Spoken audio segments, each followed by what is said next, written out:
It's the holiday season, and in Fredericksburg, the decorations are up and busy shoppers are filling the streets. Even the wine barrels are decorated. But I'm taking a little detour away from the crowds on Main Street and down the streets of this charming, wine-centric town.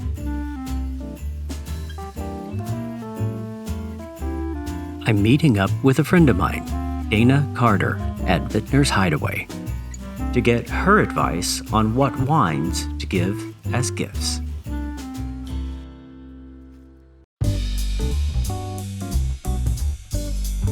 Let me just ask you about if someone wants to give the gift of wine, what do you recommend? Basics. I would stick with things that are not too outlandish, things that aren't unknowns. You know, it's okay for you to have it, and if it's your friends that you know and it's something you think that they would like, then do it. But if you don't know anything about the past or drinking habits, let's say, of someone, I would be a little more generalized in what you're going to give as a gift. White wines are typically liked by everyone. They're a little bit easier than a red wine would be. My personal favorite are going to be rosés. I think rosés are amazing for the holidays. They go with all of the foods that we would have during the holidays. And I've yet to find someone who doesn't try, especially this kind of rosé with a Saignée. Turn down a good rosé. No, and they're beautiful in glasses too. They're absolutely beautiful on the table. So that's a favorite of mine. Well, you have 4 here, so let's start with the whites. Okay. We'll do it in a tasting. Let's do it. Okay, so what do we have? So the white wine I have in front of me is a grape called Semillon. This is actually grown by our owners, Jim and Renee Mills, out in Stonewall at their home.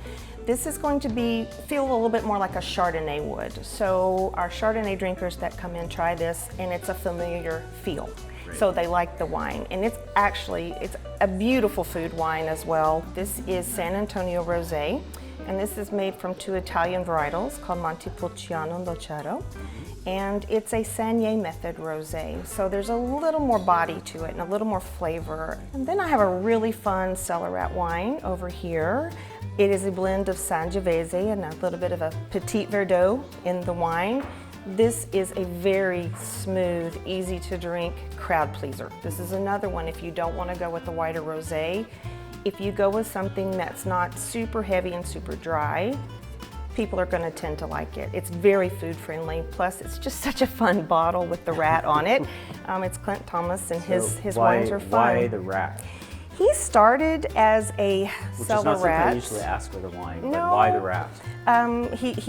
He started working in the industry as a cellar rat, which is someone who is in there doing probably the least glamorous jobs. You know, you're cleaning floors and walls, and window and barrels and things. So I see a lot of people that really enjoy this wine. It's easy. Then we have a wine on this side from Fly Gap, and this wine is completely different than anything. So if you were looking for something that's unique, and some people will shop just based on a label, which is fine too if you are drawn to the label. He does have a unique label. He does. You have to have a black light to read what the grape is across it. Okay.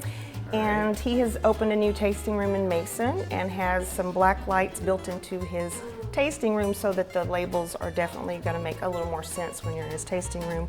The wines are actually, they're beautiful wines. They're a little softer than some of, like a Merlot or a Cab would be. It's a little softer. All of these would be very, very easy to pair with the foods that you would normally have. And especially entertaining with the black light. Absolutely entertaining with the black light. And no, it does not come with the bottle. Okay. Well, maybe next year. Maybe next year. All of these wines looked great, but I finally decided upon the San Antonio Rosé.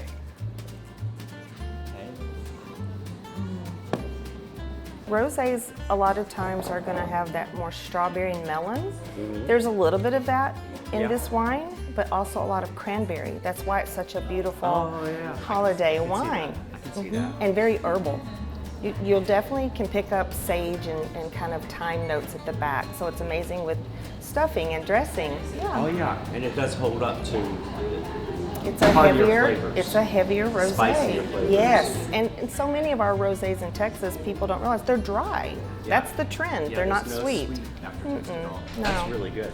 It's amazing. I know it's an amazing rosé. These are just a little snippet of what we actually have on the menu, but I think that any of these would work for holiday.